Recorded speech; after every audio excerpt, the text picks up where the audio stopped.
This building here, for instance, was built in the 1930s, and the architect wanted it to look a lot older than it was. It's Boydell and Oxford and Cambridge, basically. So what they did was after they built it, they poured a whole lot of acid on it to make it look about 200 or 300 years older than it actually is. So that's the way things work again. It's a lot about the external image, that old kind of traditional kind of model. It was established in 1701, and I guess what I was trying to do while I was there, I was working on education and outreach. And Yale's known, I guess, its nickname is Old Blue. And so, as we've lots of publications and media from Yale have been talking about, is how we can make Old Blue green. And I guess that's what I was doing when I was there. I'll almost put a disclaimer in here, though. My presentation about Yale is limited to my understanding of the way campus systems function, and 6 weeks there is a very, very short time indeed, especially in terms of campus environmental management.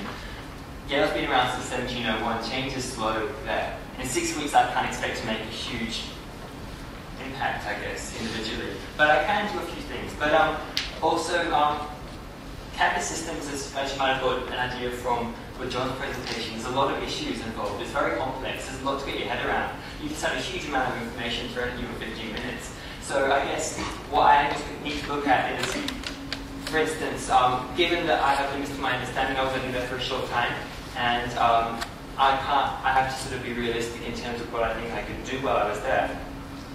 I guess I can start to make comparisons as an outsider between AMU and Yale, come with some fresh ideas and perspectives.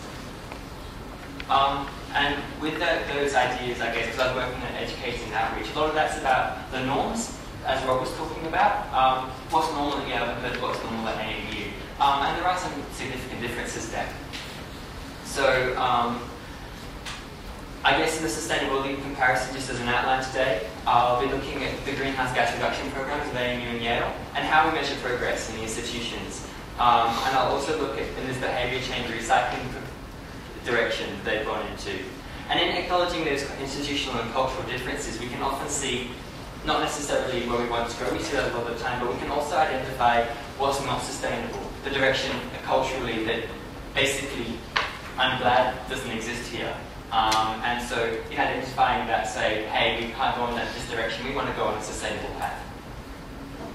So I'm not usually a numbers person, but I think numbers are a good way to go when you're comparing institutions.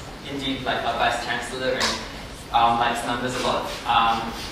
It's nice to be ranked when you're at the top. And you probably heard that in the Times Higher Education Supplement, AMU is ranked number 16 in the world. Yale, along with Oxford and Cambridge, is ranked joint second. So we like to say, when we're doing well, we like to put those kind of numbers and rankings up. And so, yeah, interesting way to compare things.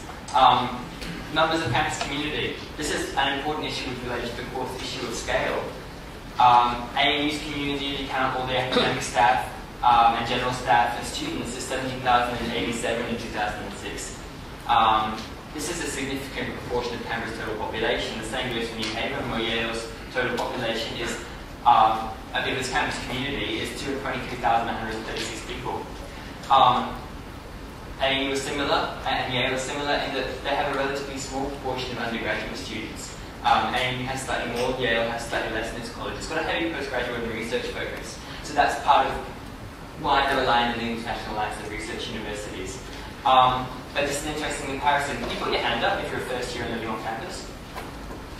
So about almost 2/3. Well, everyone at Yale is compulsory to live on campus in your first year. You don't have a choice. And for the duration of your degree, 87% of people on average will live on campus.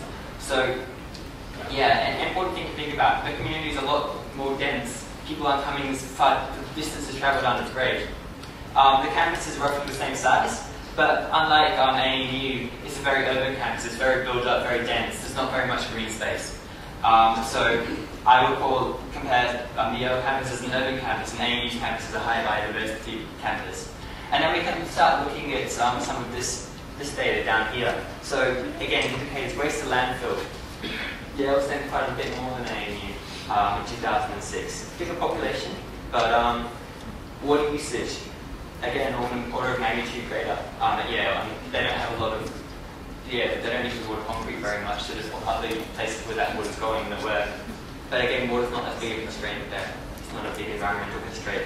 And looking at the greenhouse gas emissions per square meter of floor space, if we were to compare things, Yale's is not significantly greater than us, but again, different indicator systems are used there. So it's quite hard, but sometimes to make these kind of comparisons.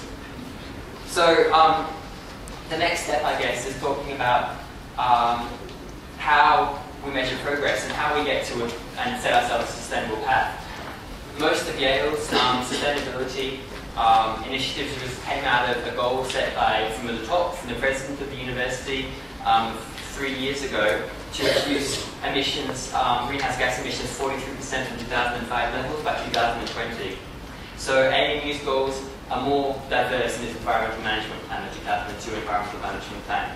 But it stated that by 2008 we going to have a 10% reduction in greenhouse gas emissions by 2008.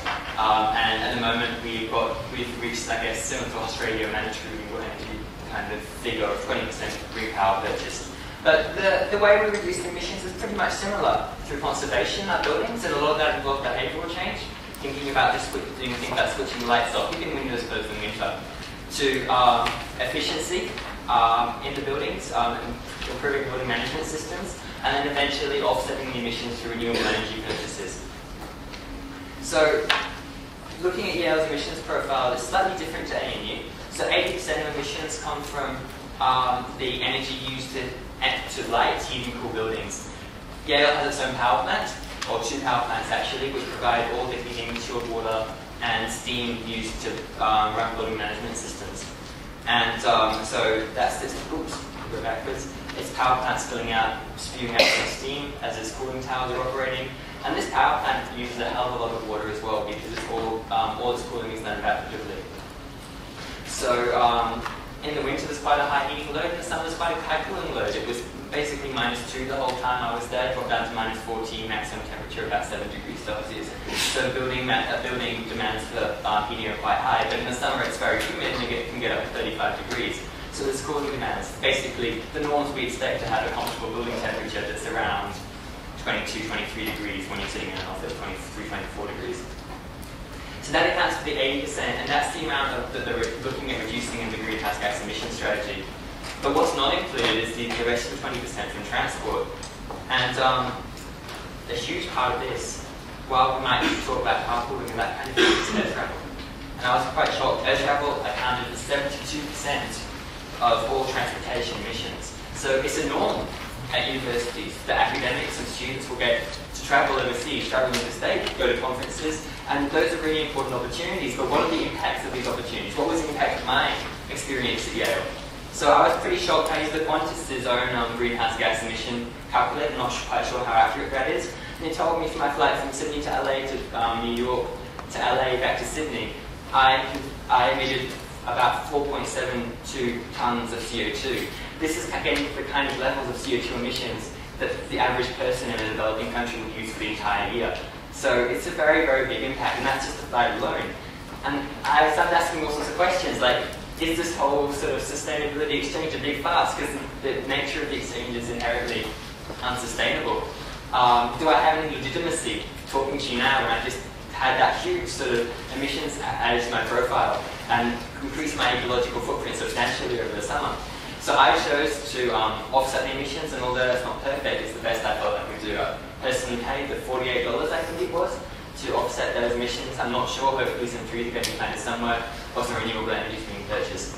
But a big sort of norm that we have to think about, and if we're going to move towards a vision for sustainable university. So what I was working on while I was there was the community outreach and engagement. So this 43% reduction target, the university can't do it alone. A big part of that comes from conservation, which is going to involve individual actions. Just like recycling is a huge thing. Like recycling, even if we put all the recycling bins in the world in, as John said, we aim at recycling bins, but about half of the waste in the general waste bins can actually be recycled. So a big issue to think about. So through community engagement, we can create a culture of sustainability on campus. The view that Yale is green, or ANU is green. At ANU, recycling is just what we do. We don't do it because it's good for the environment, but we just do it. It's just part of who we are. And when we're talking about community engagement, we can also think back to these issues of scale.